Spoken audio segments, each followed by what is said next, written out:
Okay, so this is complete file already. So we put the soil, we put the T factor, we put the G factor, and the number C, this one, 34, meaning to say this is 34 stratum, na?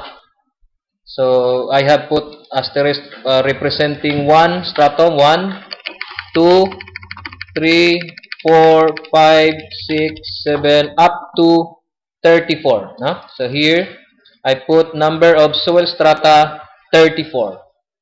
So you should complete this one, based on the soil data. You have the soil data. So there are 34 strata, so you should put 34 strata.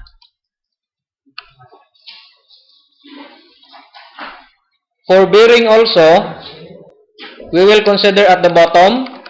No? Take note, the pile penetration, we assume 100. So I started with 97.9 up to 150.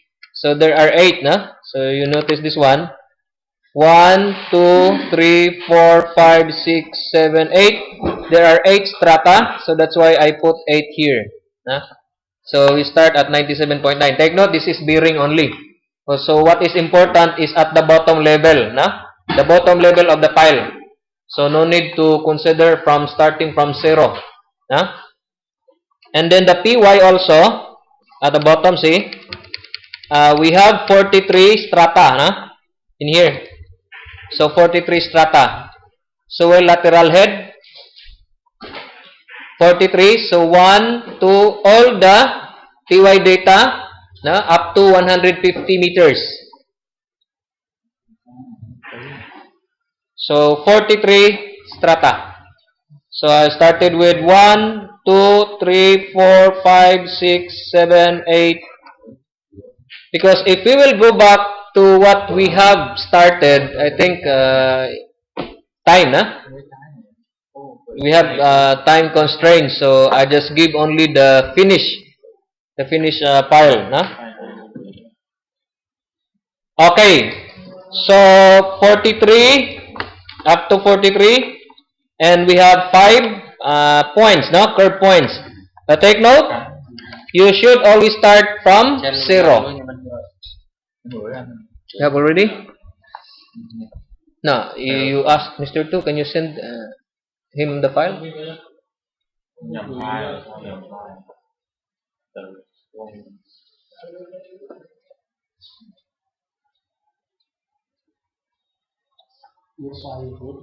Is I input.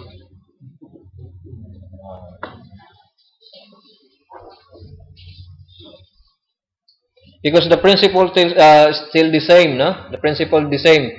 From first, second, third, fourth, until 150 meters. So, if in case you have same, no? This one you have the same. You have to change, no?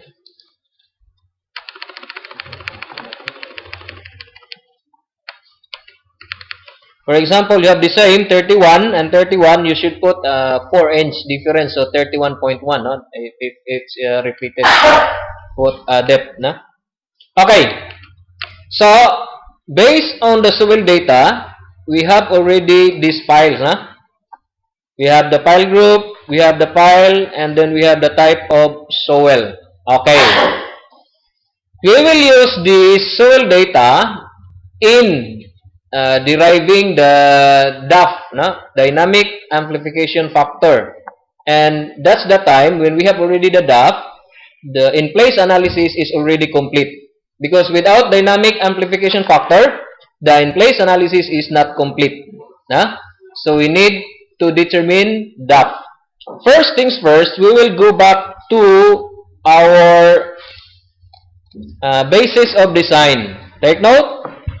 The basis of design is the very important document. No? Before any analysis, you should consider that one first. Okay? First, we will go to soil data, section 1.4.14. Soil data. You have to consider scour of 2 times pile diameter. 2 times pile diameter. So the pile diameter is 90, right? 90 centimeter. Multiplied it by 2, that's 1.8. So what will happen if scouring will occur? For example, in here. Assuming the diameter of pile is D, as per design basis, we will consider scouring. So, this soil will be scoured. It does not exist. At what height? 2 times D, which is 1.8 meter. So, you delete all the soil from 0 up to 1.8 meter. Okay, based on our design basis, So, we will delete, We will apply the 1.8 scour. So, this is now scouring. Okay? So, meaning to say, soil here is removed. Soil is scoured. Soil is removed at 1.8. We will apply it in here, So, the first strata for TZ, so you start, if I will double click this one, distance to top of stratum is 0, right? It started at 0, right? Okay. And then, it will go up to 2.7. So, it's uniform. You notice, from 0 up to 2.7. And then take note, based on our design basis, at 2 times diameter, 1.8 meter is removed. So, what will I do is to consider this one. Now, at 0 to 2.7, it's uniform. It's uniform like this. So, we have the value. Okay. I will add soil data, assuming it's uniform from 0 up to 2.7. So, I will copy this one, this first soil layer. Copy. Copy that one, the first soil layer. Okay. Right click. Copy. And then I will put it in here. Paste. And then I will put A. 1 additional. 1A. This means this is additional strata, Additional. I will now consider 2 times pile diameter soil scouring. Okay. At what level is the scouring will stop? At 1.8 meter. At 1.8 meter. So, my distance to top is 1.8, Up to 1.8. Okay? So, this is now at 1.8. But take note, above 1.8, all the soil has been scarred, eroded. So, to represent that one, all T value will be deleted. The first one, this one, the first. I will delete this one, see? That's 0, delete this, delete that. All T value will be deleted here. And then, you will start now at 1.8. You follow the principle? Yes. Yeah.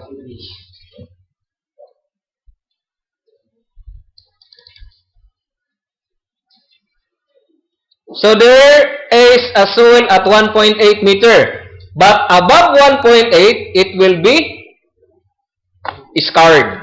Meaning to say, remove. And then, you have to put all TZ values should be 0, 0. TZ value should be 0, 0. Okay? At 1.8, there is already a soil. At 1.8 up to 2.7. Okay. Now, we change the number of stratum, right? You add 1 strata. So, what will happen to this? This one here. You add 1 strata. The first is 34. Now, it becomes how much? 35. You add 1 stratum, right? The total stratum, since we add 1.8, it becomes 35. So, you put 35 here. You put 35 here. Yeah? Originally, it's 34, right? Then, we add this 1.8 level. So, it becomes 35. So, you add 1 stratum to represent scouring. So, that's why it becomes 35 now. Originally, it's 34, right? Okay. So, 35, 34. And from 0 up to 1.8, you delete the TZ data. But it should be like this. Huh? You just only delete this 1.46, 2.83, 5.21, 7.31, you delete. It represents all Sewell here is removed. Okay? Then I will put, to indicate that one, okay, I will put space, and then at the bottom, I will put Sewell score equal to 2 times diameter of pile. Reference is design basis, 2 times pile diameter. So 2 times pile diameter is 1.8 meter. 1.8 meter. So indication, you have to remove Sewell property TZ value below 0 up to 1.8 meter. Okay. So that's TZ factor, right? TZ. Go to bearing. Is bearing affected by soil erosion or scouring? No. Because it is at 97.9. So it's not affected. How about the PY data? PY data will be affected much. See? It started at 0.9, 1.8, 2.7, 2.71, 4.1. So again, I will put an indication that we consider Sewell score. Okay? Sewell score equal to 2 times pile diameter. Okay? Which is 1.8 meter. 1.8 meter. So from 0 up to 1.8 meter, you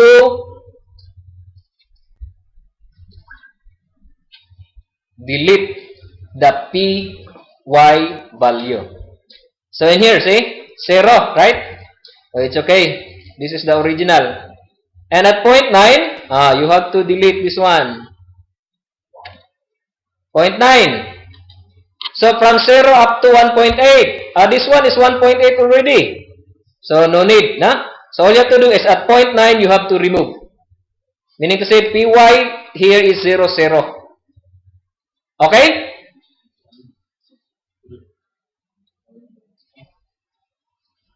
So at 0.9 level, everything is 0.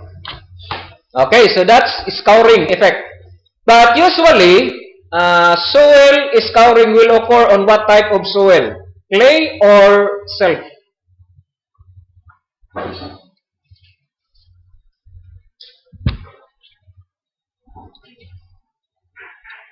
Clay is cohesive. Usually it won't. If silty, it's probable. Silt. So it will be eroded. Usually, scouring will be indicated in soil data. So it's the geotechnical specialist will determine, okay, scouring is this. In the absence of specific data, you may use the client general standards. Usually it's given. Okay, what else? After the soil scoring, what else? Again, go back to design basis. So we have already performed scouring effect, soil data. Next will be foundation. Okay, we'll go to this foundation, section 1.6.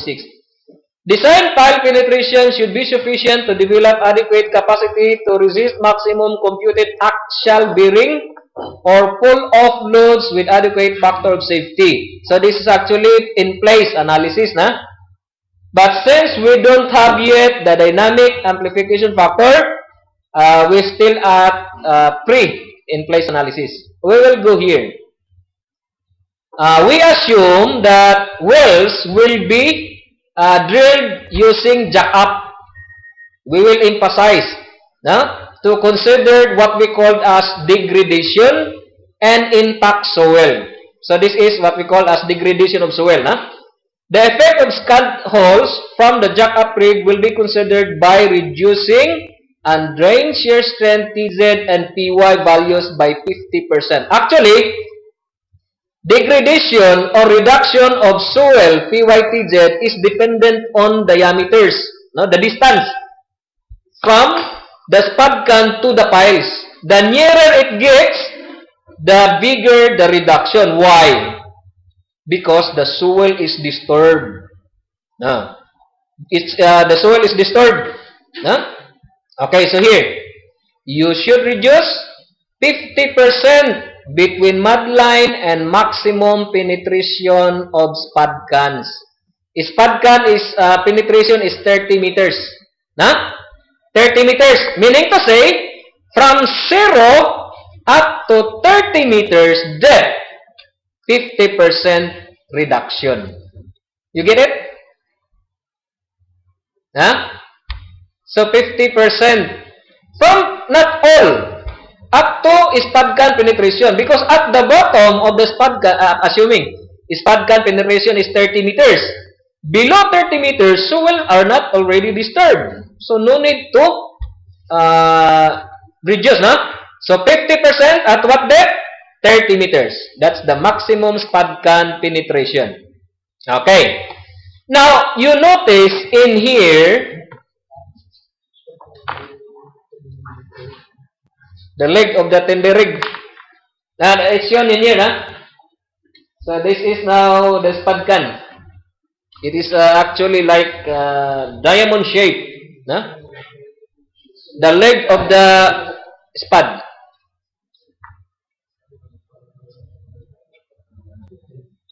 So, spud can is 20 meters. 20 meters distance.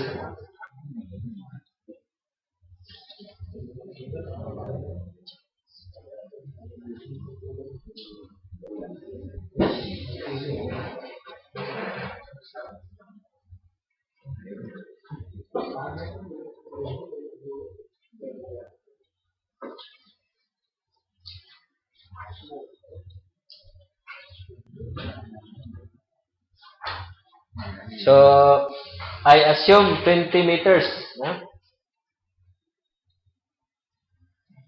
20 meters from the edge, from the edge. On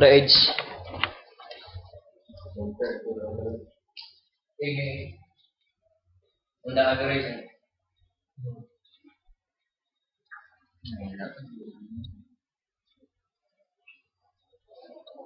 So as per design basis, 1.5 no should not exceed 1.5. So in this case, it's 20 meters, and 1.5 times 17, it's around 25 meters.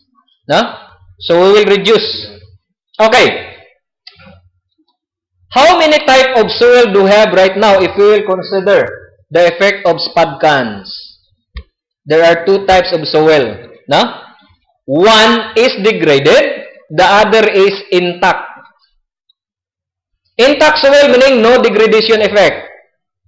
Degraded soil meaning you reduce 50%. So I have two types of soil. You notice, if you go here, say lateral soil head, the soil description is soil 1, right? Now, another parameter is the spud can. So you have to reduce the soil. You have to reduce the soil. So you have two types of soil. One is intact, the other is degraded. Okay? So, I will copy this whole thing here. Now, be careful in copying. Nah? Okay? I will use the text file. I will not use in copying this one like this, no? In DataGen. I will use text file because it's much easier for us. So, go to text file. Save the model first. Close this one. Okay? And then, PSI model, go to edit file. Go to edit file. Okay? You have already? And then, from this one, from here, I will copy, na? I will copy this soil. Copy all. until here. Copy. From top, do not copy this soil. This soil at the top. No. This one, be careful. Do not copy this one. You got problem. Just only copy from here, below this soil. This one, say you notice, pile group, below that one is pile group. So the SACS program, or this is now will tell that these are all pile groups.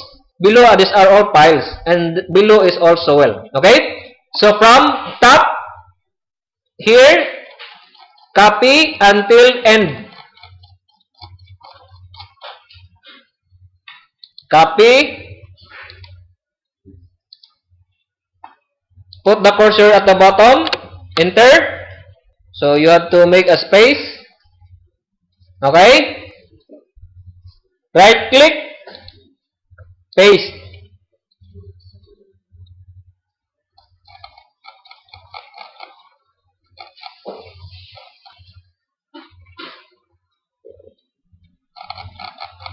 Okay? So save the model.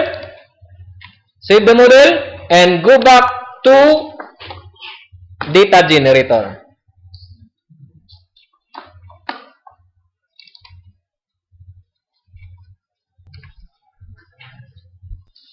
Okay.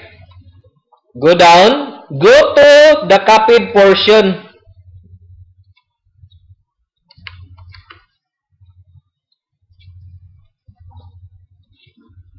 Okay. So you are in here, right? You are in here, right? Okay. Then I will press enter. Then I will put some indicative remarks saying degraded soil. Degraded soil.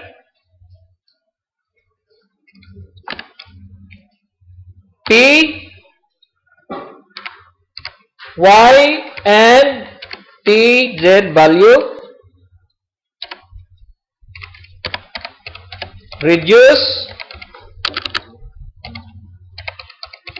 by 50%. 50% due to SPADCAN. So degraded soil PY and TZ value reduced by 50% due to the SPADCAN for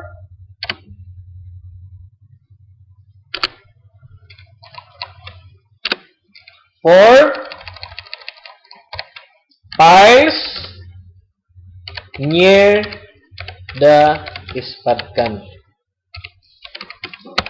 So those piles only near the SPADCAN has to be degraded. The reason for that, soil is disturbed already. So that's the reason. Huh?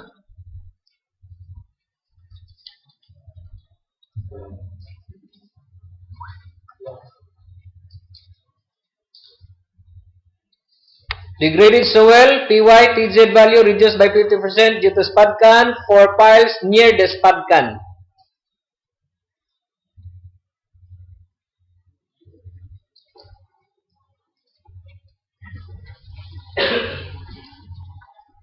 Okay.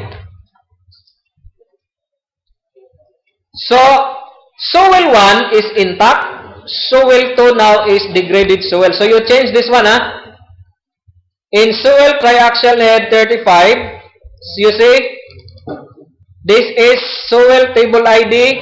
I will change this to soil 2. This one. This one says soil 2. TZ axial head 35, soil 2.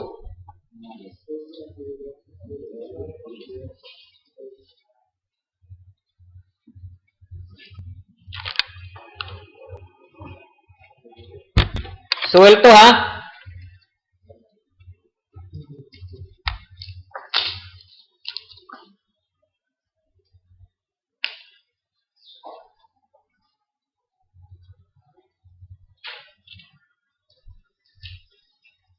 And then You change the T factor. Take note.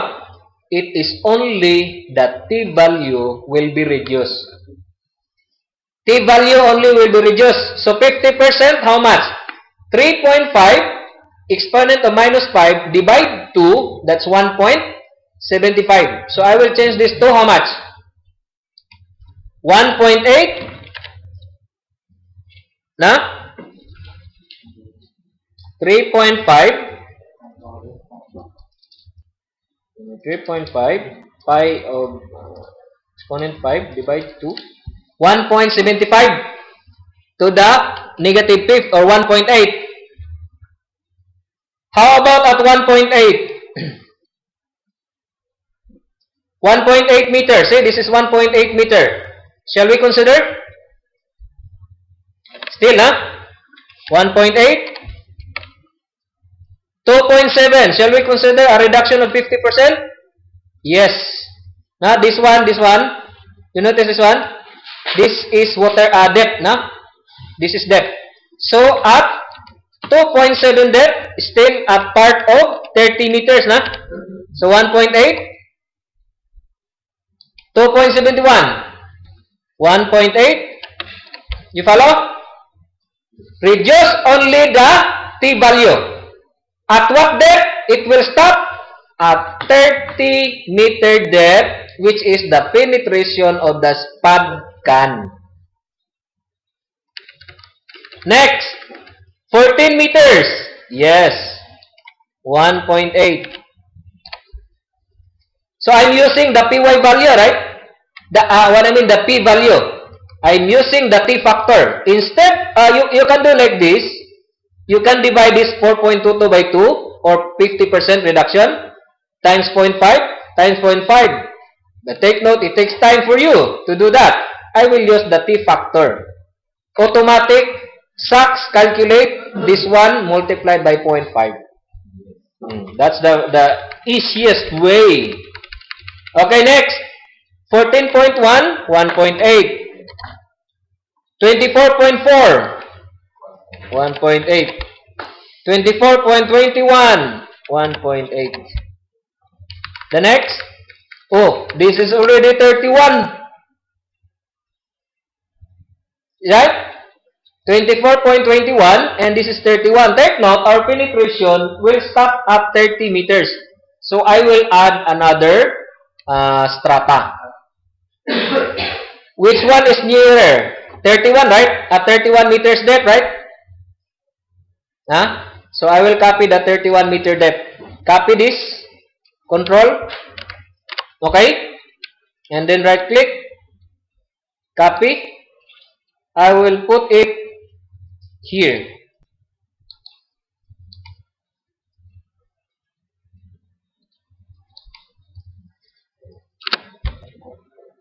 And then I will put 7A. Additional, na? 7A. And then, what will be the depth here?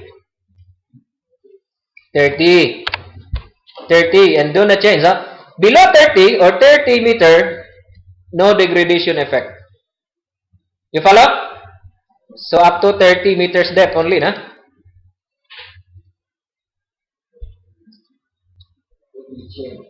$1.8. 1.8 up to 30. Now you add one strata. You add one strata, right? So you update here. 35. You add one strata. This becomes 30. 36. Na? 36. Okay. So that's T value. 50% reduction.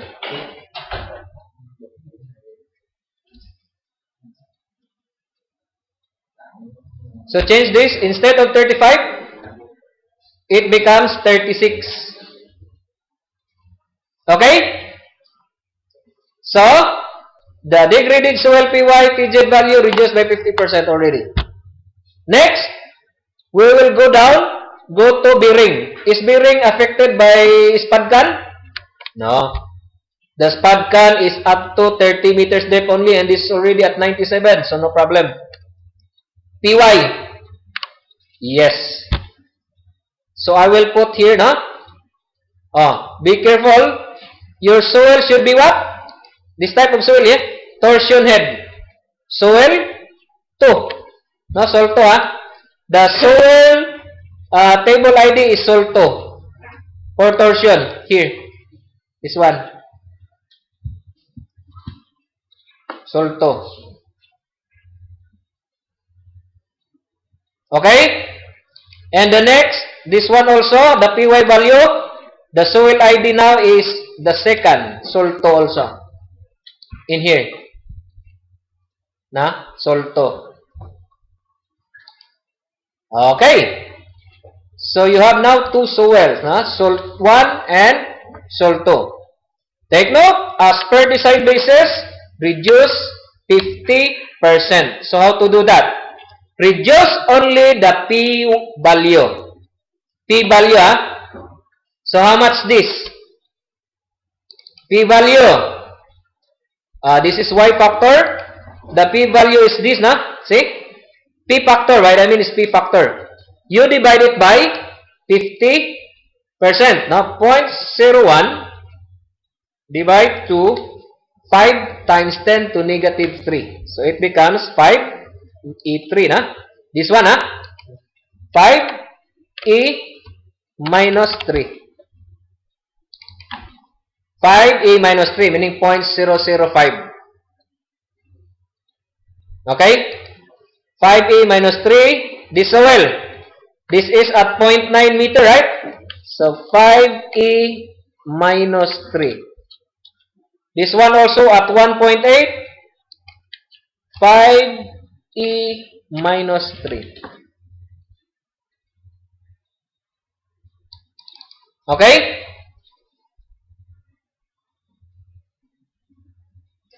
Now, if you do like this, you can do this, huh? Right click. You can go search and then see, you have find and replace. But be careful with that command. Because sometimes 0.01, you have the same 0.01 which are not part of the P factor. You got problem. But you can do that, huh? See, find and replace. I will find 0.01 and then replace this with, see, 0.01. But it should be the same, no? This one. It should be the same form, but the problem is 5E01 is not the same with 001. Huh? So do not use this one. Well, anyway, you can do this, but you should express this not to the exponent. Huh? Because it should be 1, 2, 3. So replace that, you need 0.005 and it's not the same with this. So do not use this one. Huh? Actually, it depends. Huh? It depends. But since up to 30 meters only, I think we have to go it manually. So, at 2.7, do we reduce the 2.7 P value? Yes. Huh? So, 5E minus 3. 2.71, 5E minus 3. 4.1, 5E minus 3. 5.5, 5E minus 3. 6.9, of course. Take note, up to depth of the spud can, huh? So, 8.3 is part also, no? 5E minus 3. 9.8. 5E minus 3. 11.2. 5E minus 3. 12.6. 14, 15, 16,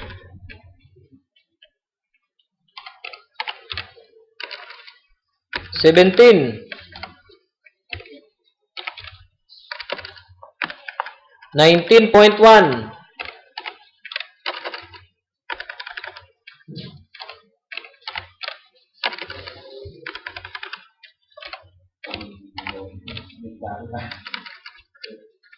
'Be careful, not to change the format.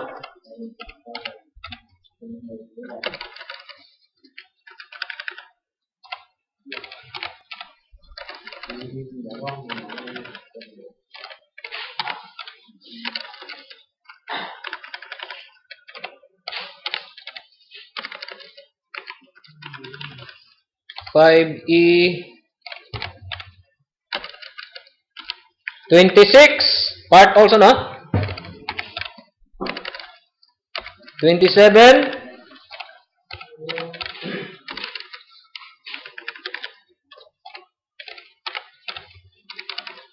29.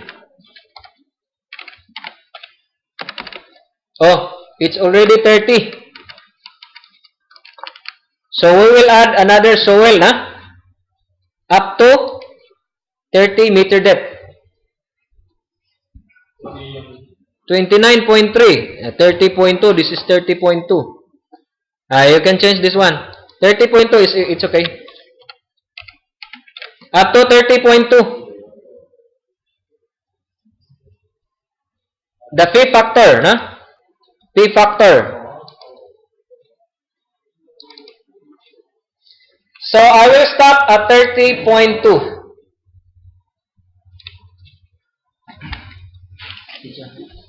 I don't know the spark gas. Yeah. How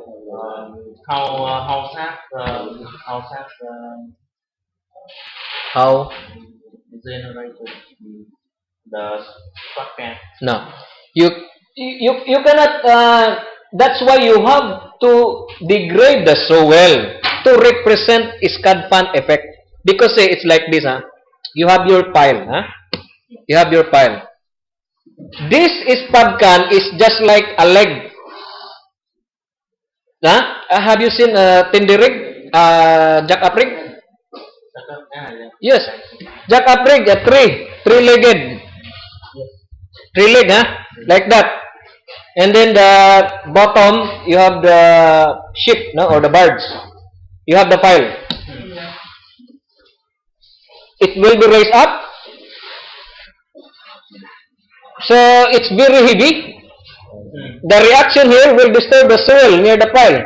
To represent that one, you have to degrade. Meaning to say, reduce the P value and the Z value of the soil. Is that mean property of the soil we with 20 diameter? We have the design basis. See? Effect of SCAD fan holes from jack-up rig shall be considered by reducing the undrained shear strength by 50% for piles located closer to the SPAD can holes than 1.5 times diameter. I don't have it. You don't have design basis? So that's the simulation.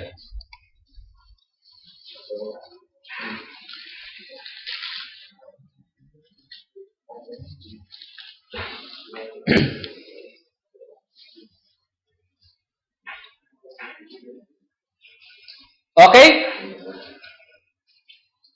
So this is already degraded. 50%, huh? Okay, move up.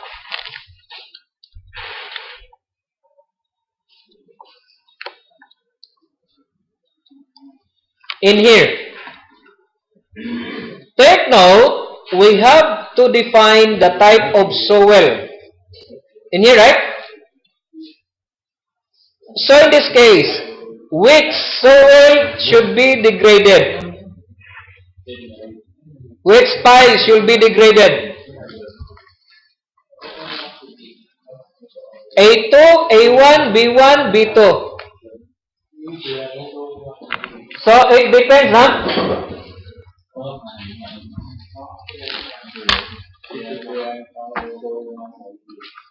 Okay, so we go to the plan.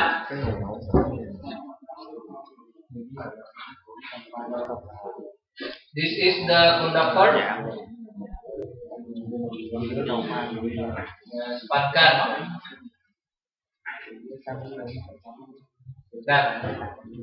So this row 1, This is A, B, and this is rho. Okay, so 1.5 diameter. Okay, so this pile will be degraded because this is near to the spud gun. So it is B1 and A1. So soil here is soil 2 and soil here is soil 1. Take note, soil 1 represents intact soil, and these are degraded soil. Near the spud gun, the soil is disturbed. That's why use soil at degraded soil. Okay? So, which one? For PA1 and PA2 or PB1, these are PA1 and PB1, these are soil 2, soil 2.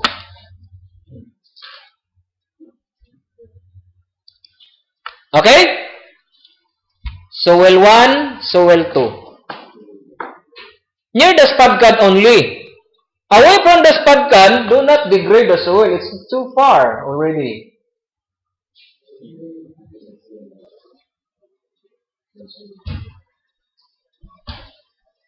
So I will put a remarks here at the top, Okay?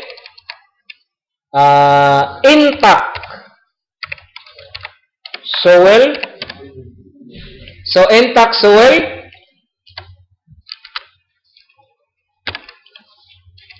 Four piles away from spud gun. Use intact soil. Undisturbed soil.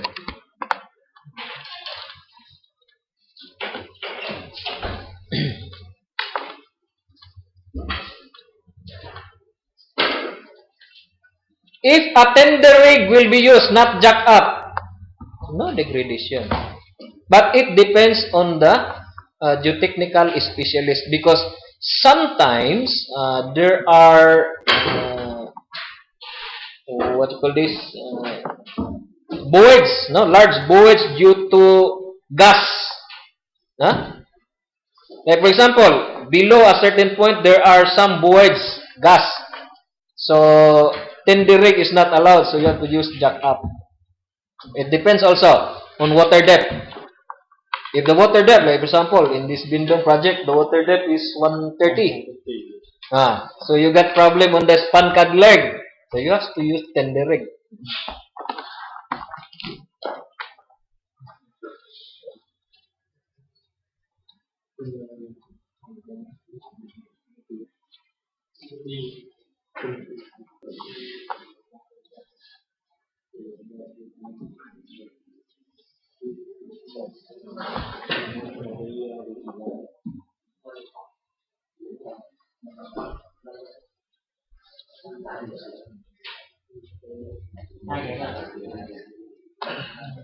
Okay, what else?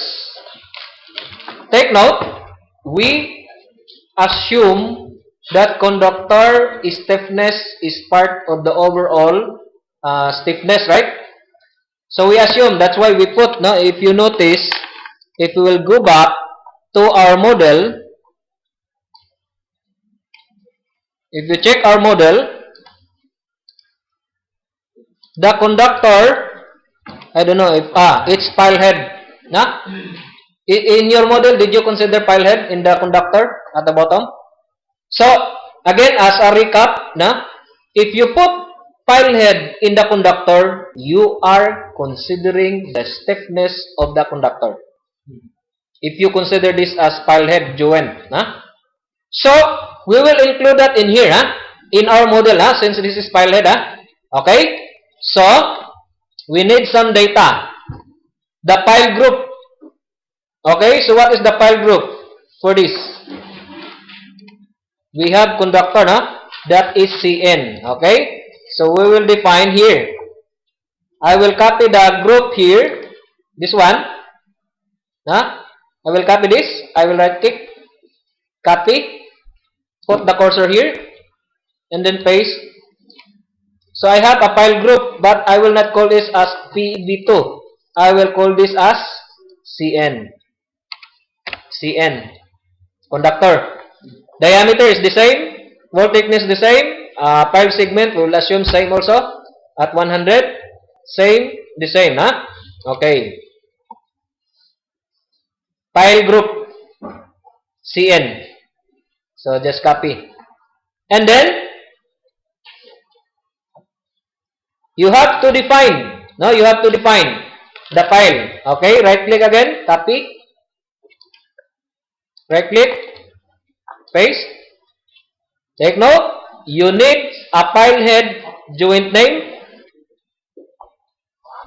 So to define that one, you need for this, it's like this, right? You need a file head. File head name, and this one. So for the conductor, huh? So in this case, from our model, we have this as file head name as 7009, and at the top, which is this one here.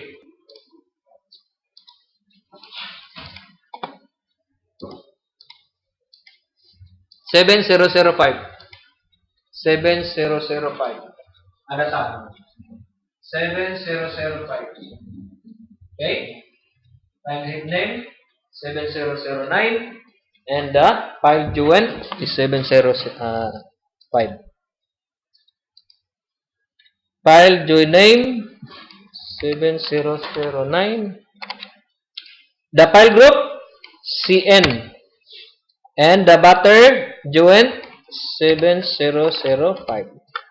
What type of soil is this? It's already away, na? It's already away from 1.5 diameter. So, is it intact or degraded?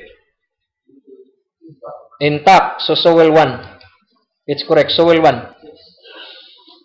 Oh. Soil 2 is degraded. Soil 1 is intact, na? Okay, so it's already complete. Okay. Already done? Now, we can perform checking. No? At the same time, if we have this data, you can determine the capacity of the pile. Let us see. Close this one first. And go to here. Now, PSI model. We have already this model, right? Right click. Go to this file. Right click. And see. You see create soil plot, create pile capacity plot, create pile deflection, and open data gen. You can select this. Assuming we will create pile capacity plot. And we will compare to this. We have the capacity plot, right? Okay. This is the capacity plot. Soil data. So if you go here, you notice we have 190 and 105, right? I think I have a copy. Okay, we'll do here. Just simply compare.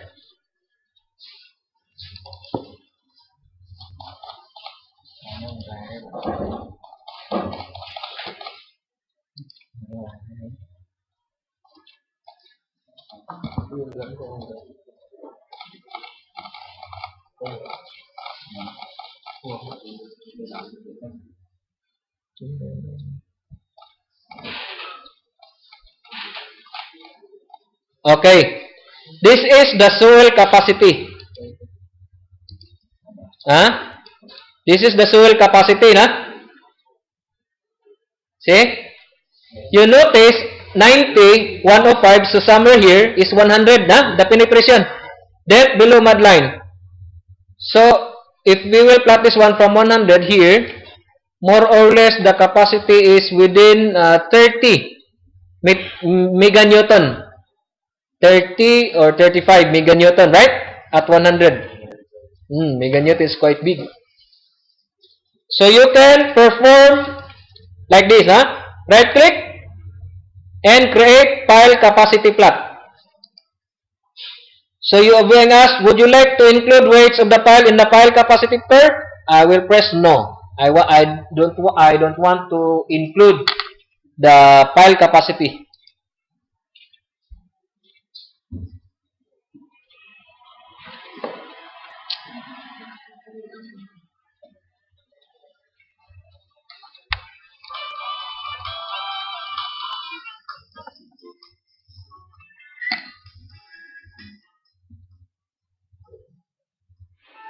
Okay, so no errors found and pile capacity plots has been double click this. This is already the plot.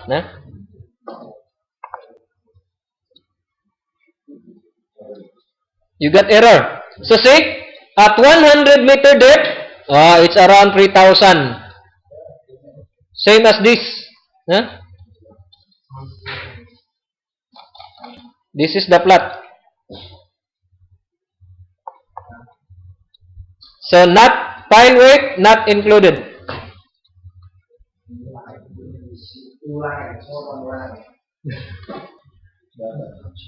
No, actually it's a 2 lines.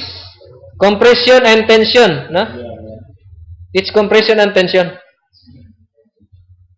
You can calculate the capacity of the pile step based on the Yes. Yes. No problem. Why should I calculate when Sachs can do it?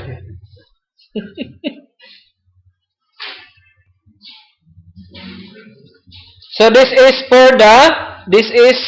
pile ID number 1, Sewell 1. Another, Sewell 2. Another plot. Another plot. Okay? Well, anyway, we will not use this Sewell capacity because we have already this one. Usually, we use this one. We use this pile. So, PSI data or foundation simulation is already done. What's next? Okay. The next will be dynamic amplification factor. DAF. As per design basis, go back to design basis. Because our analysis is not complete. See, we don't have the DAF. Say, inertia load. When natural period of the structure is less than 3 seconds, we will use only single degree of freedom. The SDOF. Now, this is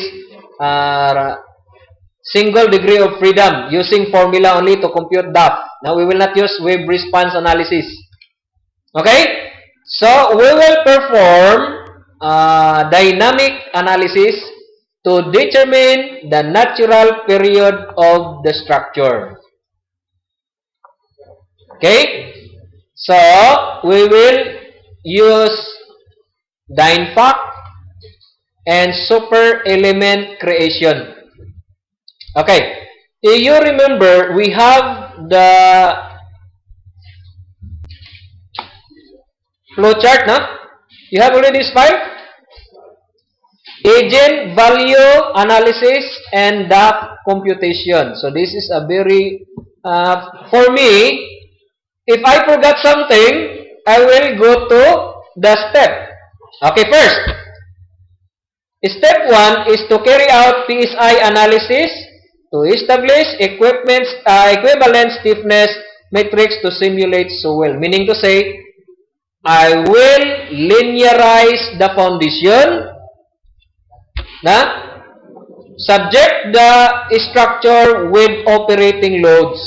First, I need structural data. I need Sewell data. So we have already this. Sewell data is already, structural data is already, and then we can perform the PSI. So I need a super element to determine or to be used as input in dynamic analysis so that I can have the natural period of the structure. So the first step is this. perform PSI so that you can get dynamic super element file, and then input this as in dynamic analysis, and then you can get the natural period of the structure. Very simple only. Okay? So, the first thing to do is to make a folder.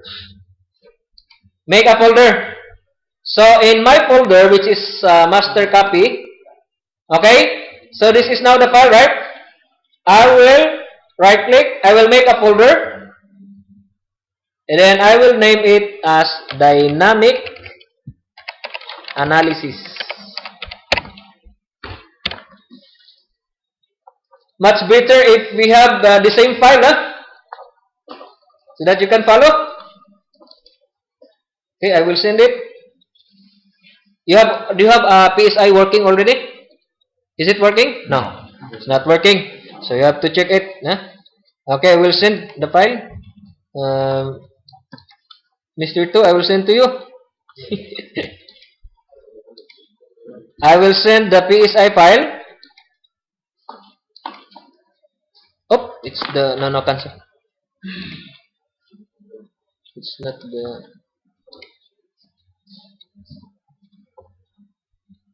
this one. And then my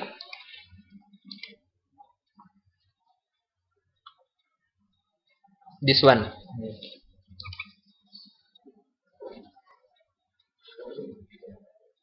Can you please disseminate?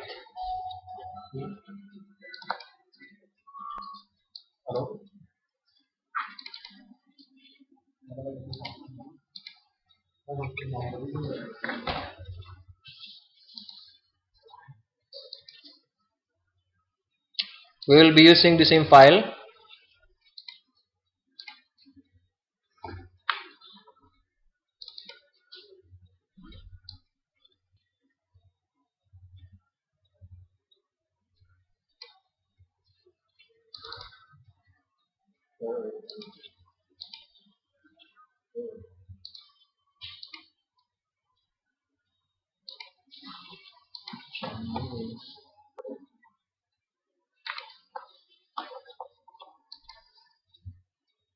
Hai cái là cái nào? Cái nào cái đồ.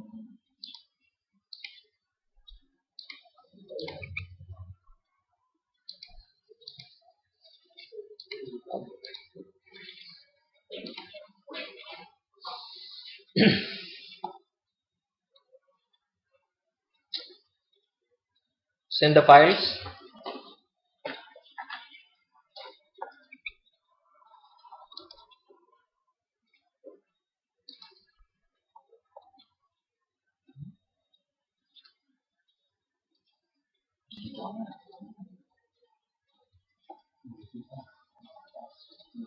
Cái chứ. Là nó được cái có về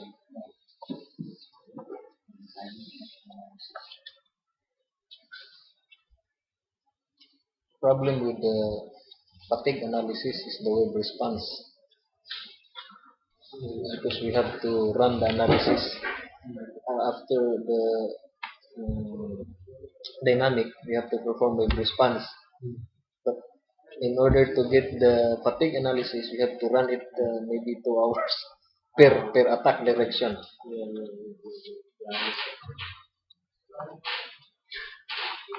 And we cannot afford by waiting here and just running.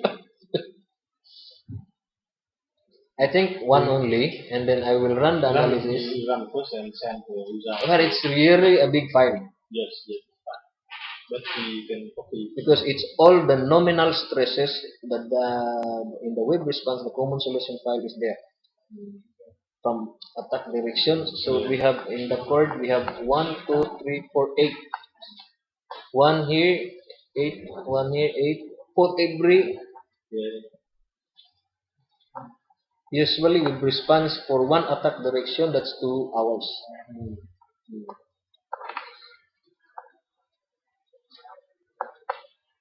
That's why when we perform web response, only one engineer will do web response. The rest stop other analysis. In this, Anh em có bị xong chưa? I'll send your file. Rồi đây.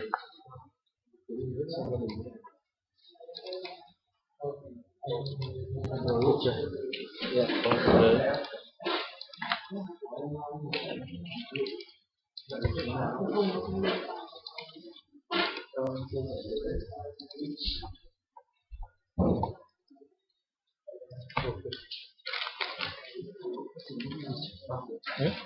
Okay, already. Okay, so we will copy.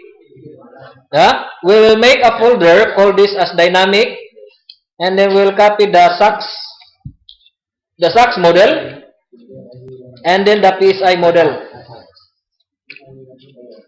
Put it in the dynamic file.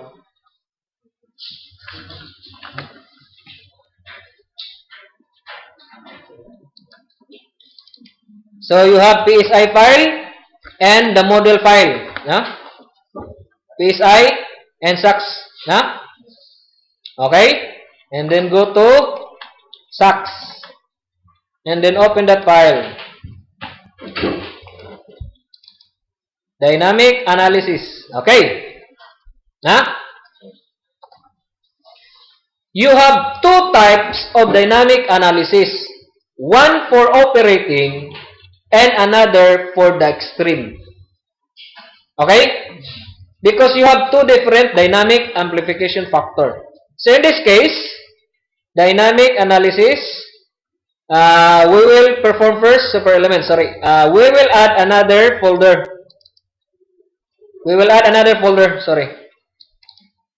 So in dynamic analysis, I will put another folder. I will name it super element creation.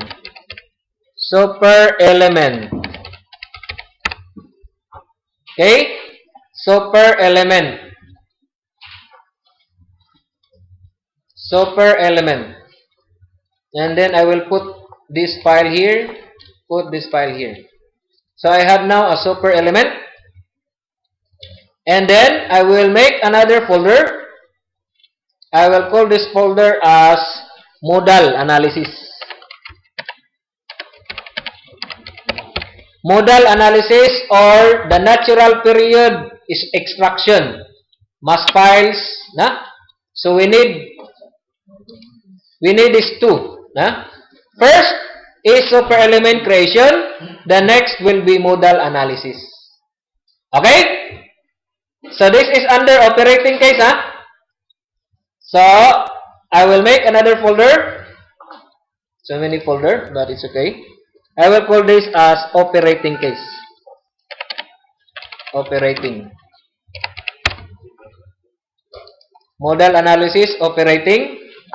And then under operating, I will copy it. Put it in the operating folder.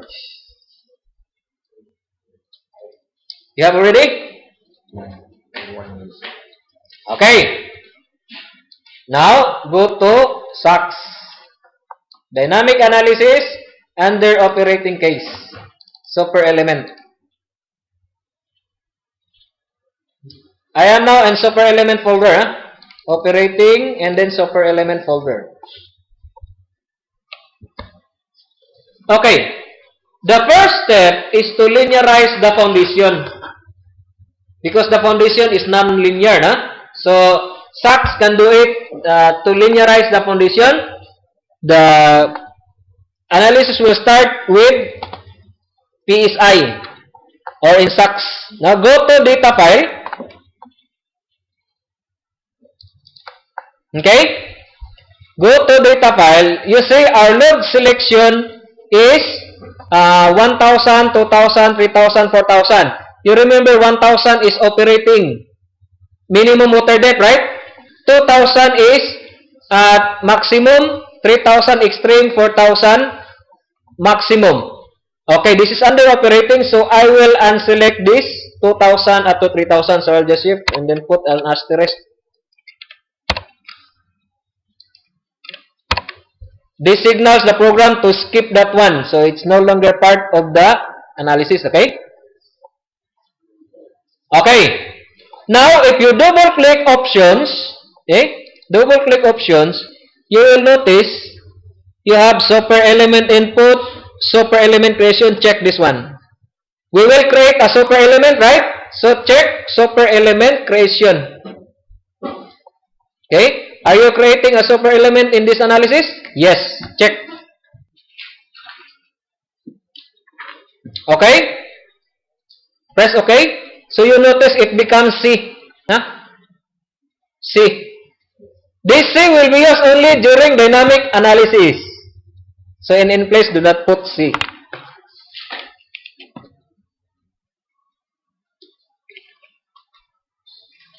And take note, I select 1000, 1001, 1002, 1003, 4, 5, 6, 7, 8, 9, 10, up to 11. Okay?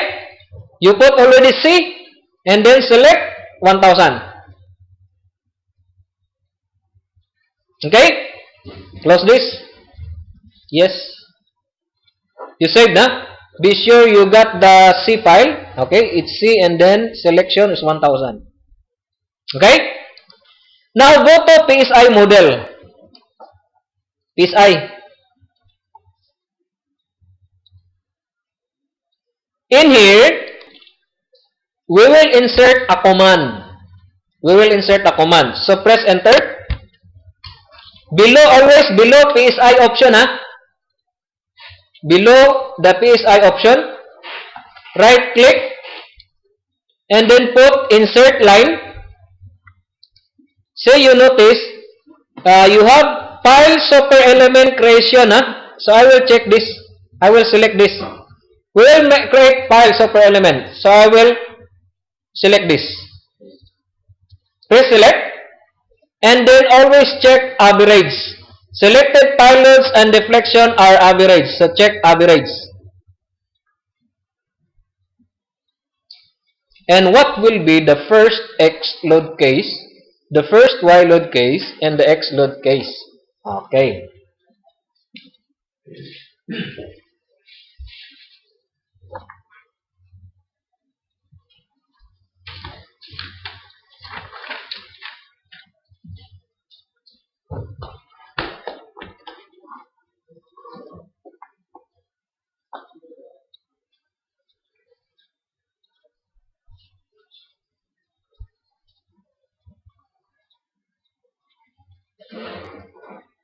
This refers to attack direction. Huh? The first one is this, huh? 1000. The next is 1001. And the second 1002, 1003, 1004,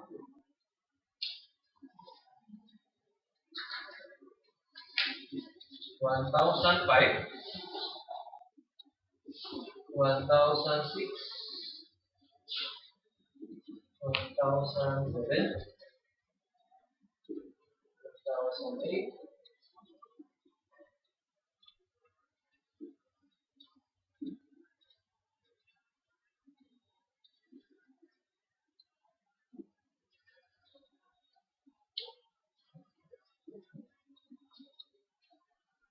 okay.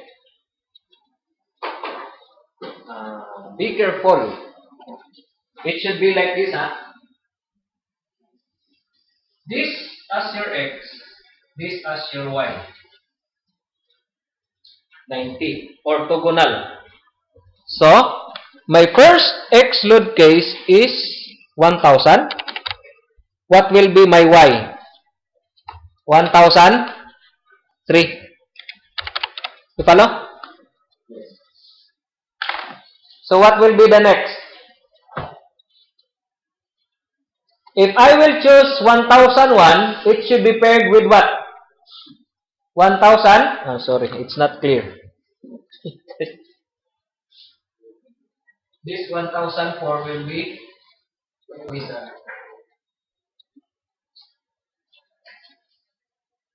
So, this one 1001 will be on the diagonal. So if I will consider 1001, what will be the perpendicular to that? 1005, right? See? This diagonal is perpendicular to this. No?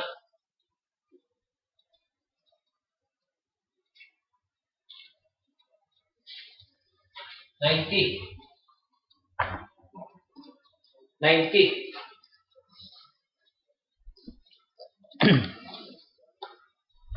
So the second pair X load is 1001 up to 1005. My third pair is usually diagonal, perpendicular, no? And diagonal. Doesn't matter. So if I will choose 1002, what will be the pair? 90 degrees to that. 90 degrees to that is 1004. And then if I will choose 1006,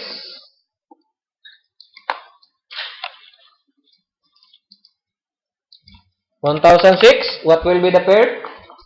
1009. Okay, just like that. Just cover the 90, no? The usually 1000 at 0. Usually this one, the orthogonal. 0, 90, 180, and 270. This one is optional. You can do that. Huh?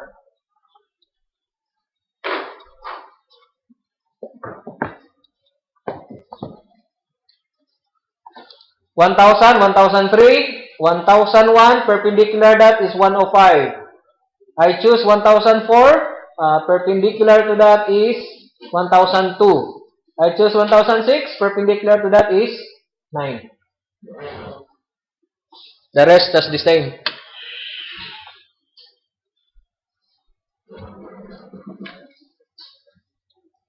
Okay.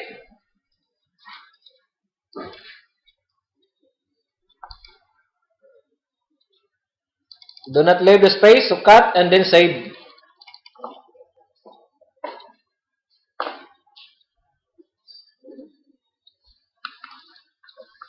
So to do like that, huh?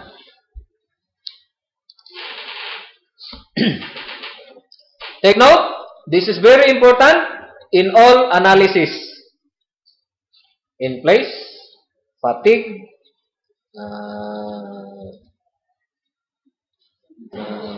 seismic. Yes, we need super element. Okay. Yes. What's this? Run the analysis. We will create super element now. So that's the modification. Huh? Run the file wizard. You should select static with PSI. Static with PSI. Okay? Static with PSI. Start wizard.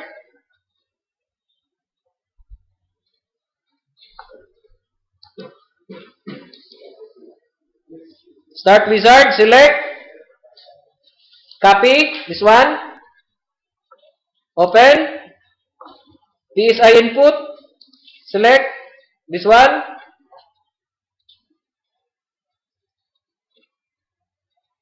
open,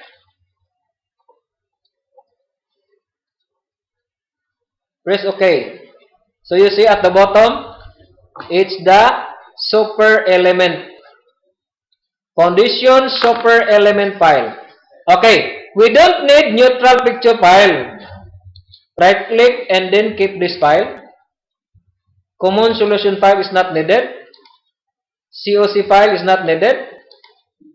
Post list. Okay, just do like that. Just right click and then keep this file. Meaning to say I don't want to see this, no? So if you turn this X, when you run the analysis, you cannot see this one as your output. This is to avoid too many unwanted files. No? Unwanted files. I need only super elements. So I will right click this one. Right click. And then I will rename. You can rename this file. Right click, rename. I will rename this as operating. Operating. Or oper. Dynset operating case. Because our load is operating. So your super element is operating. If it's in storm, you put Dynset storm. Okay? So you run the analysis. Run.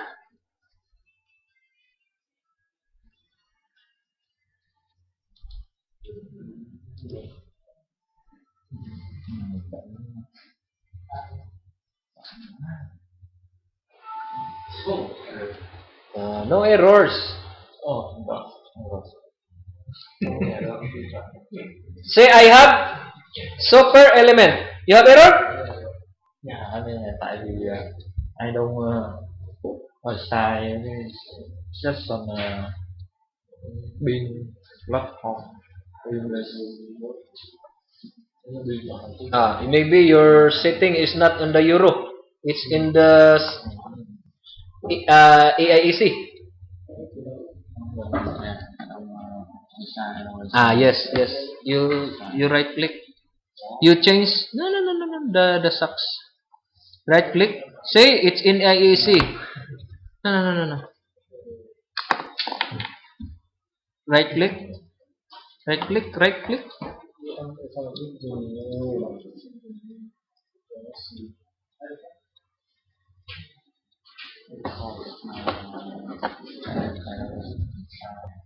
Settings, you go to settings, SAX configuration, and then European new.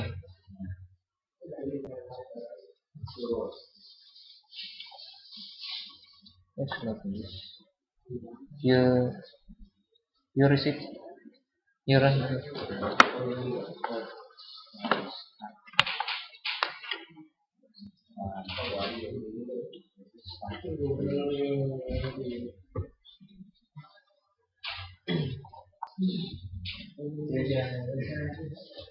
Okay.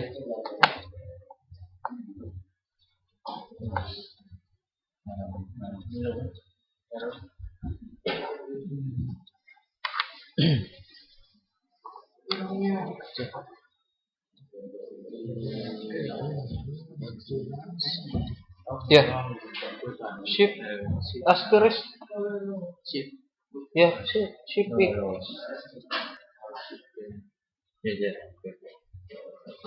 No. You should select this one only up to here. You should check 1000 because that's your load. L and then unselect that one. Yeah. No. Yeah. Yes.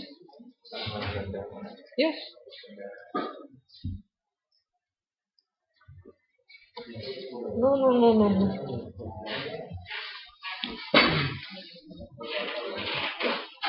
It's okay already, huh? You unhide. You hide it.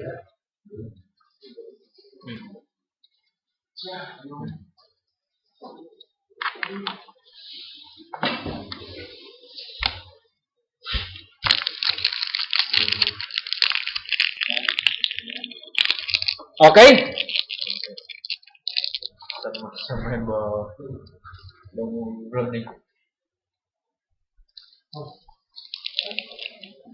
If HX 600 and 800 are not modeled, your library file is not set to Euro.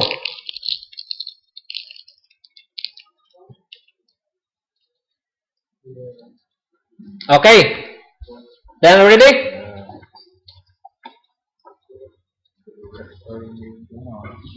So the first step in model analysis, this one, soil data, structural file, we perform PSI, we have now this super element, right? Okay. So after creating the super element, go to dynamic analysis. In dynamic analysis, we need structural data. We need dynamic input. Perform dynamic analysis, and then you got already the natural period of the structure. Okay. What is our structural data? Just copy the structural data here and put it in here. We will make dynamic input. Okay? So in this case, I will copy this file, this sucks file, copy, and go to modal analysis. Paste. Go to modal analysis. Just copy the super element file, the sucks copy file, and copy it across with the on the modal analysis. So I have already. Okay. Okay, I have here. Open the file. So this is our file.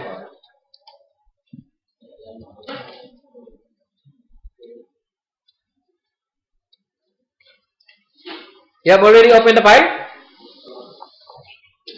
Okay. I have here the SACS. Now this is actually SACS Dynapack model input. First, the NetCraft program requires a SACS model file. We have already done, right? Okay? Or output, structural data file, and Dynapack input file. So we need SACS model and Dynapack input file. Model file must contain minimum additional dynamic modeling information in order to perform Dynapack analysis. Namely, dynamic analysis option DY must be specified in columns and retained degrees of freedom must be specified in joint fixity columns. So the first, we need a model. Second, we need Dynapack input. And this is what we call the degrees of freedom. Joint, retain, degrees of freedom. So retain degrees of freedom, use 2222000.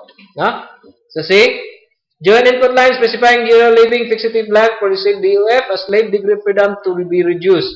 For example, to retain XZ translation is specified to 2. Okay, so this is what we did here. Usually, the DOF or degree return of freedom will be at jacket hard points. Like for example, go to join, details. I will check this side, this join. And then press Control for multiple selection. This join, and then I will modify this as my DOF. So I will put 222000.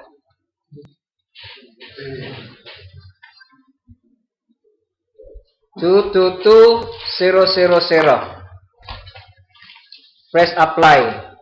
So, it will look like this, This, and this, and this, and this.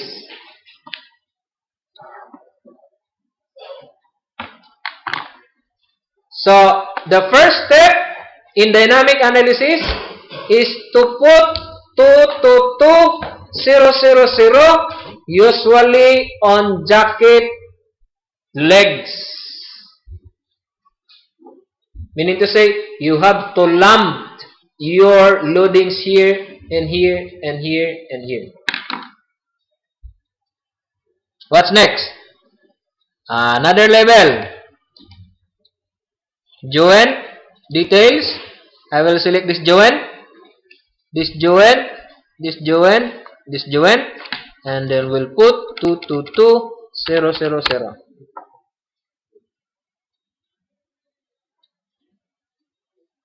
Apply.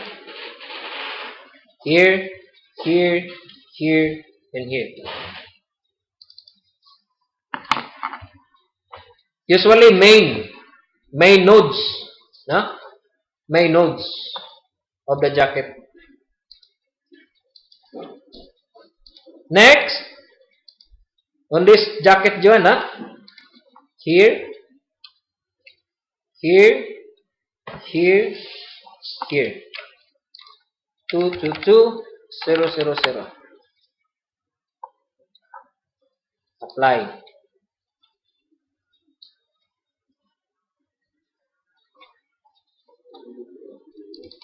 And on the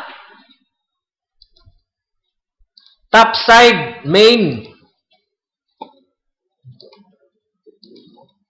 here, here, here, here, here, top side main, top side leg, main, at the top, I pick this one, this one, this one, this one, this one, this one, this one, this one, and press 2, 2, 2, 0, 0, 0. It will look like this now. So like that, So you can double check this, this, this, this, this, this.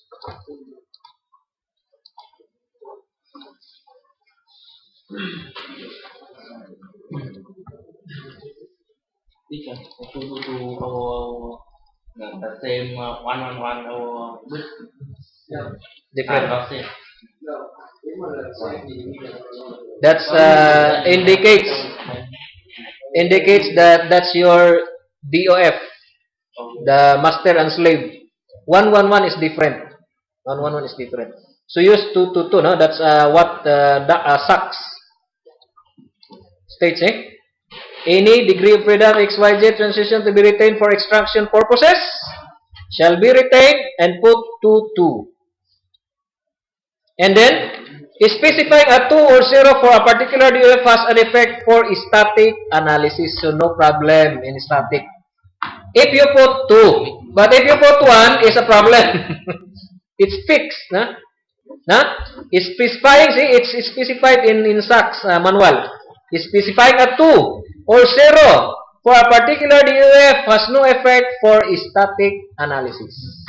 No problem. We the same, but we consider dynamic analysis. Yeah, dynamic, you should put 2. Okay, so that's the first. You should not forget that one. The first step, modify the model, put 2, 2, 2. Okay, close this. Close.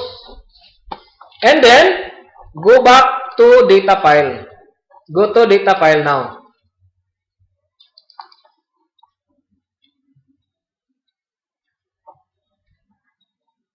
Okay. In data file, double click options, uncheck super element creation. It's no, we don't create super element, right? Uncheck this, but put this input, super element input. The first is super element creation, right? On the super element. Now, check super element input. Check super element input.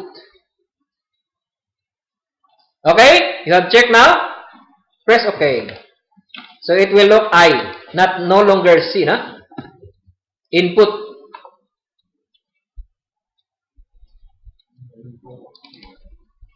Okay. In the load selection, you select only loads which you wanted to be converted into mass. Like for example, but you should put dynamic.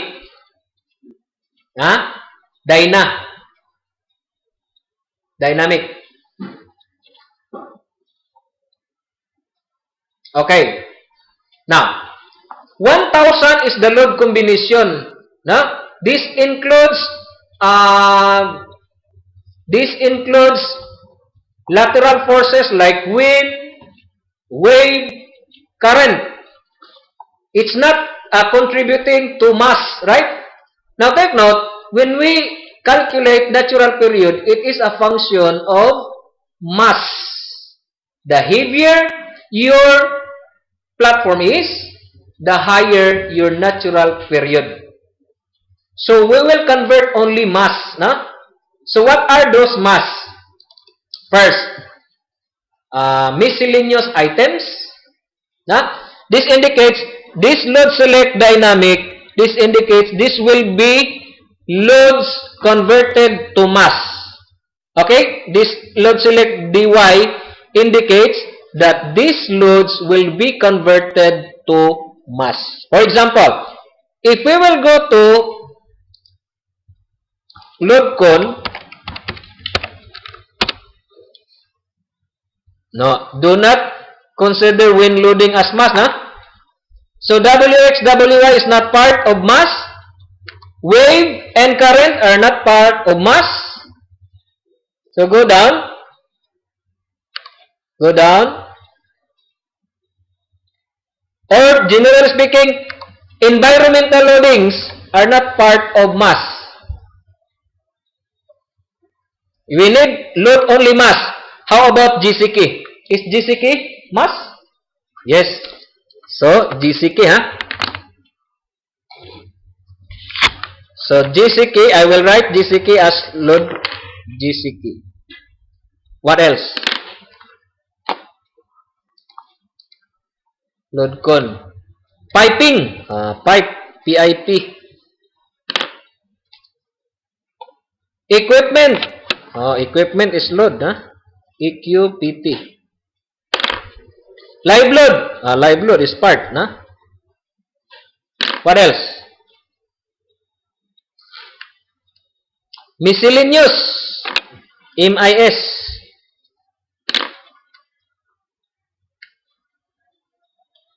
Nothing else. So, generally did weight. Right? Jacket, GCK, piping, equipment, live, miscellaneous. But, you notice this one, I did not include the self-weight of the structure because SACS will do it for you. So, do not convert it to weight. It's automatic. It's automatic. Okay? If you add that one as your load selection, you got problem. It will be duplicated. Because SACS, dynamic, or DynPack automatically calculated. Okay. So, GCK, but what are my factor? You notice in GRB 1, 2, 3, 4, they are all the same, right? Equipment, what is the factor? Operating, Your contingency factor will be under operating. So, for GCK, what is my factor under GCK? 1.1. For piping, pipe 1.1 also. Okay? Equipment. See this one? This is factor, Okay, 1.1, same. How about live load? 0.5 factor. Miscellaneous, 1.1 also, You follow? Because later on, we will use that one. We will use that one in our dynamic analysis. Okay. So, go up. I will select this signals the program that this loading will be converted to mass. First, GCK. The second is PIP. The third is EQPT. The third is live. And the fourth is miscellaneous. The rest, environmental loads should not be considered as mass. Delete. So, dynamic, GCK, pipe, equipment, live, miscellaneous. Okay?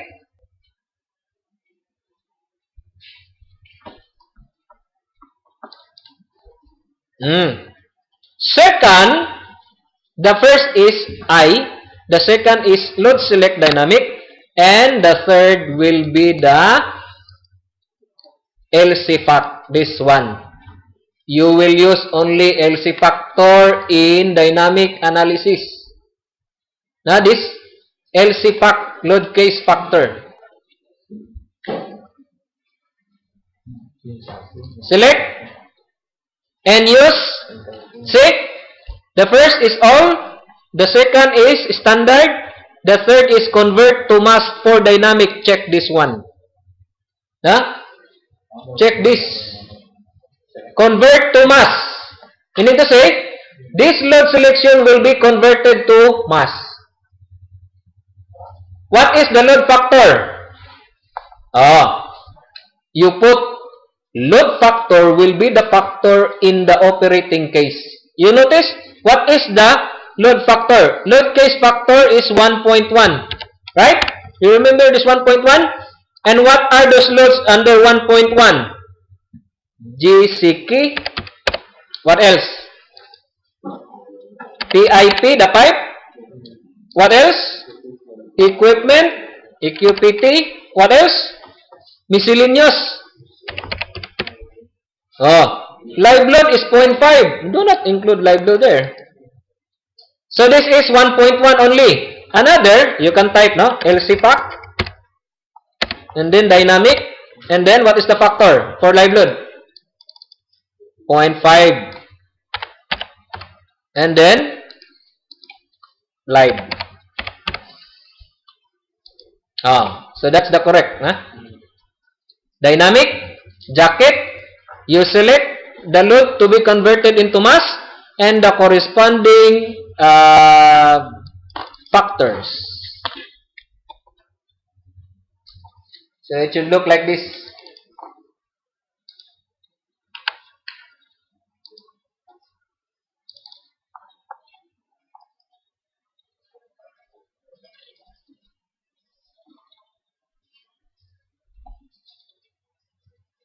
Okay.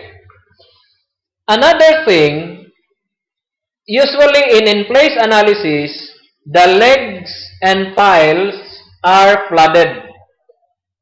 As the structure moves in unison, there are some added mass, added fluid. So duplicated already, na? If you flood the leg, if you flood the pile, so usually unflood your pile.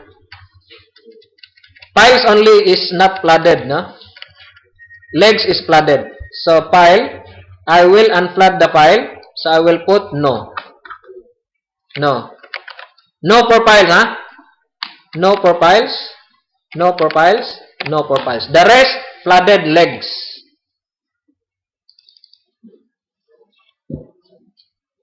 Or, you can use the dyne path. There are some overrides. Okay, so our model file is already done. We check no flooded for piles and flooded for legs. Close this file. We need a Dynepack input file. So go to modeling. Another file required, see? Use this one. This is data. You cannot forget this one. I have already modified this one. Next is dynamic input. So I need dynamic input. After dynamic input, you are now in the dynamic analysis. Okay. So go to modeling. Go to DataGen. Follow? Modeling. DataGen. Create new data file. Press OK. And under dynamic, this. Select, and here is Dynepack. Dynepack, So every meeting, another. Do not skip. Dynepack, Select. Yes.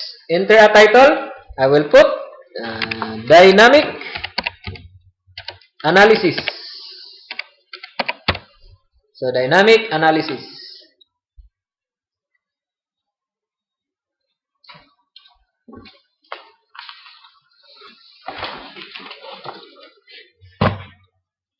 Press next.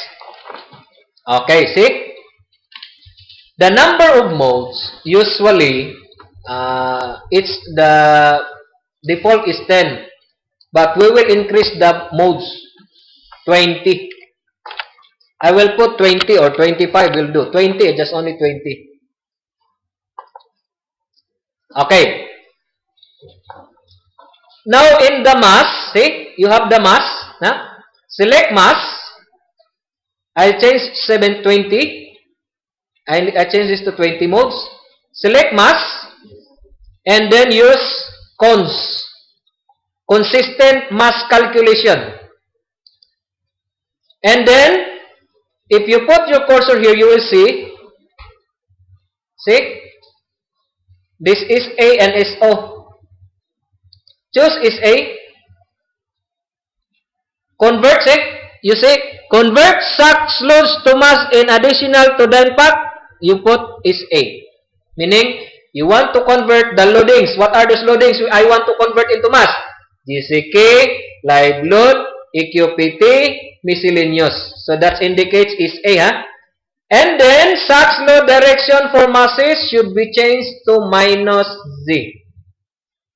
Minus Z. Take note of that. The load direction it should be minus Z, huh? Okay? So check cons. Check is A and then minus Z. Okay? Okay.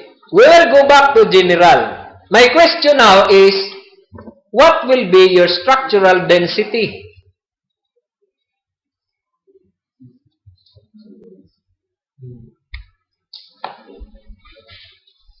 We factor the equipment, live load.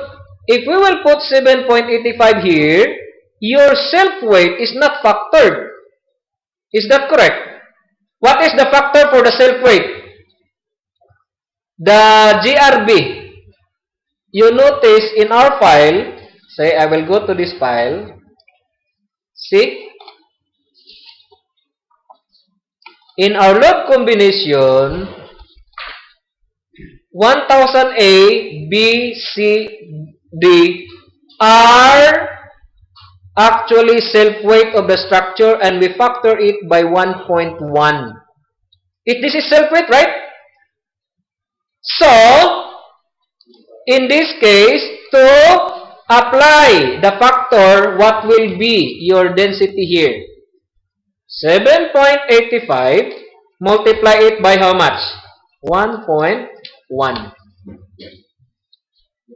Apply the contingency in this structural density. Okay, so 7.85 times the contingency factor is 1.1, it becomes 8.64. 8.64. So that's the load factor, huh? The embedded factor is already there, huh? If you have 5% increase, then 7.85 times 1.05. Okay? Press next. Override any plate properties? No. Override any plate group properties? No. Override any member group properties? No. Because we have already changed. Now we have already changed the flooded piles to non-flooded. No. Override shield densities? No. Add any joint weights? No. So that's the input. It will look like this. Save the file. Save. And name it as Dynapack.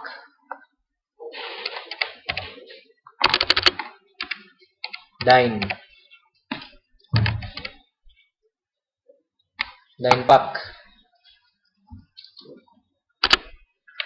Or Dyne. D-Y-N-P-E-C. Or you can put model. Dynapack model. Okay? Save.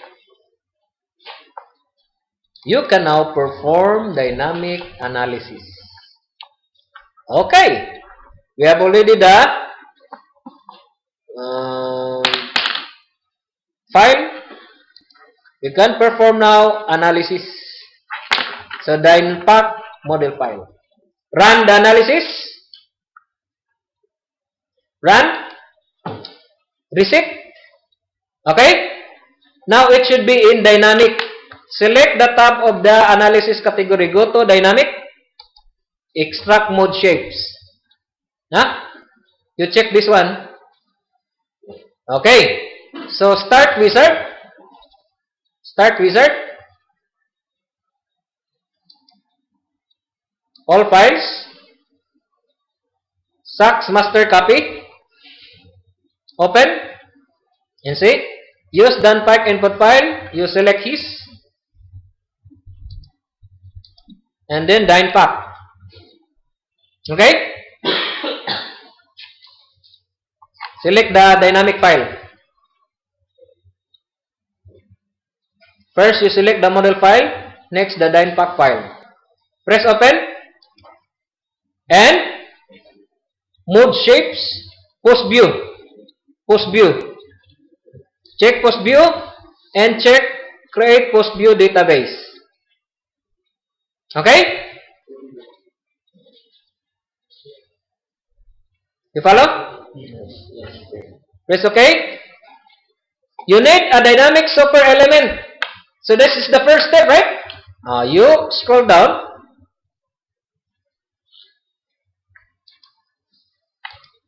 It's not in the model file, but it's in the super element file. Right? So I will scroll down. I will go to super element file. Okay, super element file. So I have his. Select that file. The super element file we created a while ago. Select this. Already? Open. So it will look like this. Say you have the model files, Dynamas, Dynmod and Dynamas will be used in fatigue analysis, in seismic analysis. This file, right? Dynlist, you have here the natural period. Okay, so run the analysis. Run.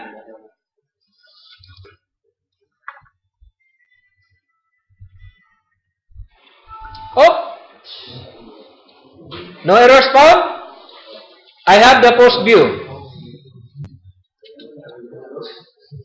Error? No.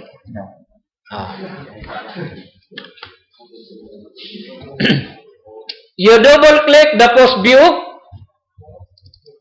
We will see the natural period of the structure. Natural period. Display. Shape. Animation shape. Increase this to 200. And put dash. Maximum display for current view. Press OK. Whoop. So it's 2.495.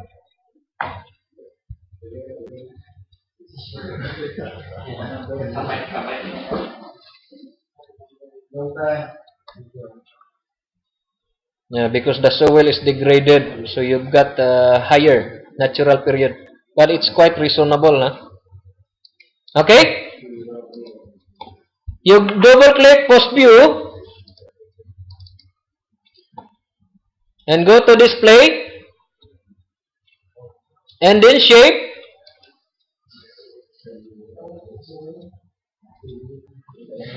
Check animation shape.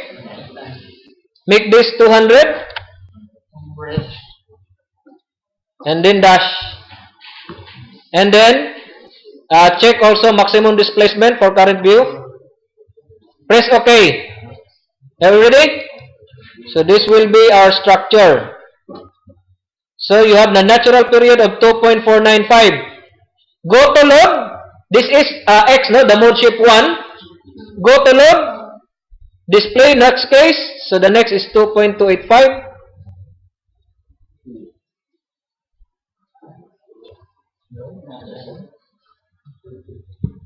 Go to load again. Oh, torsion. This is now torsion. Huh? That's the natural period twisting. Yeah. Oh, twisting on that direction also. Okay. The very important of this one, does it converge? Is this correct? Okay. You can go to dine list in here. In here, huh? Dine list, dine list. Double click dine list. And then in the edit, and then find. Find. Okay?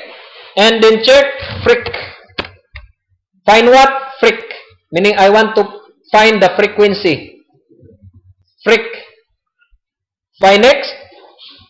Find next. So this is now the frequency. Huh? See? So you got 2.495. 20 modes, 0.144. Okay. We will check the cumulative factor. This is very important in dynamic analysis. Cumulative factors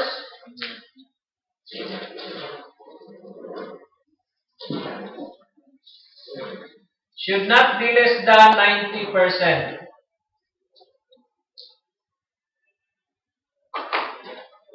So in here,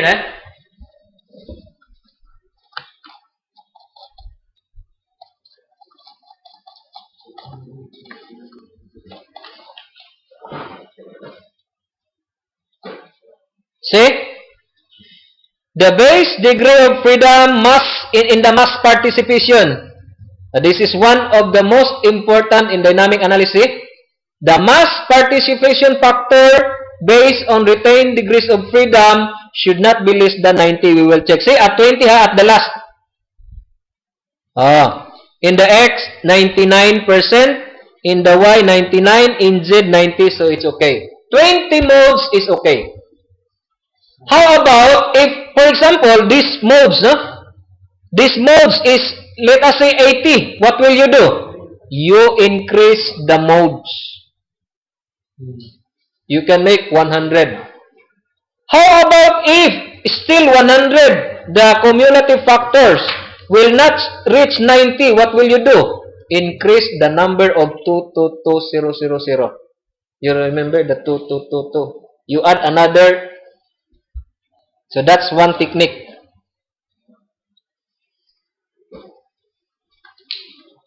Operating is already done. You can perform extreme. The difference only is load. Your load in operating is 1000, 2000, 2001. Your loads in extreme will be 3000, 3001, 3002. The rest is the same.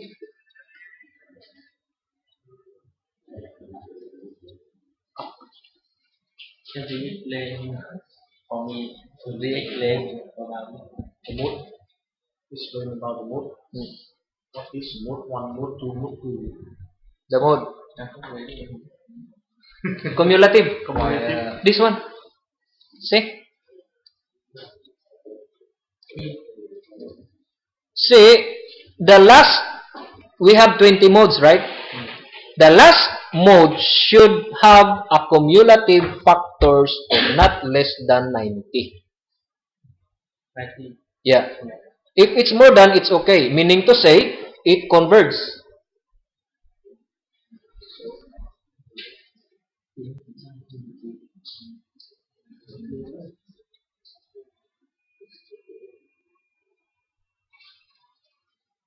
An indication that your joint retain the 222. When the last mode 90. Yeah. Not less than 90. Not less When- than. If it's more than, it's okay. When it higher 90. Much better. It should not be not less than. Vậy là phải tăng số mức gì lên mà. Not less than. So, for example, 99. It's not less than 90. It's okay. If it's 80, it's less than. So, you got problem on the number of modes. You increase the number of modes in here. See? this data in the market. This one. See, the number of modes. You can increase this to 100. If the mass participation factor is less than 90. Or, it's still, if you have 100 modes, still below 90, you can increase the 222 location.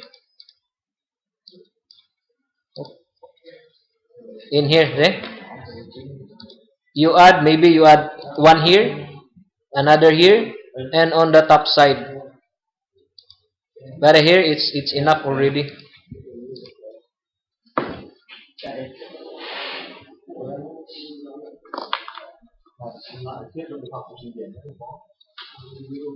Or I will change this.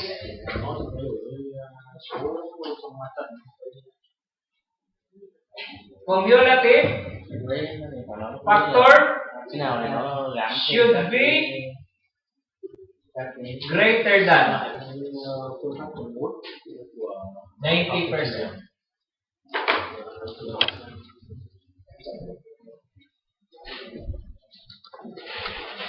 Should be greater than 90. Or not less than 90. Số mà nút đấy, số nút đấy nó 002 number.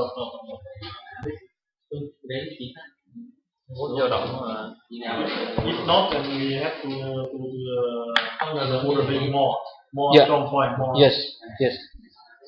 But usually 20, 25. Đúng rồi, máy chạy đấy, bây giờ tùy thuộc vào số biến của máy chạy. Nó giải thì máy cũng giải nhiều. Tức là độ chính xác, hiểu được nó chỉ là yếu tố chính xác. In the retained degrees of freedom only, huh? In the RDOF, in the 22200. See? Based on retained degree of freedom, because there are based also in the, see? Based also in the expanded degrees of freedom. You have two. Mass participation factor in expanded and mass participation factor in degrees of freedom. Usually, in dynamic analysis, you have to include this in the report. You notice in dynamic analysis, it should say X and Y has a mass participation factor of more than 90%. So that is odds. So that's one. You have to check. But what is the most important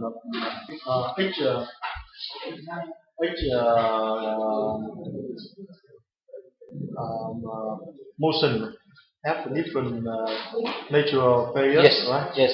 And what The highest, the first, highest, we the first, choose yeah, first one. the first.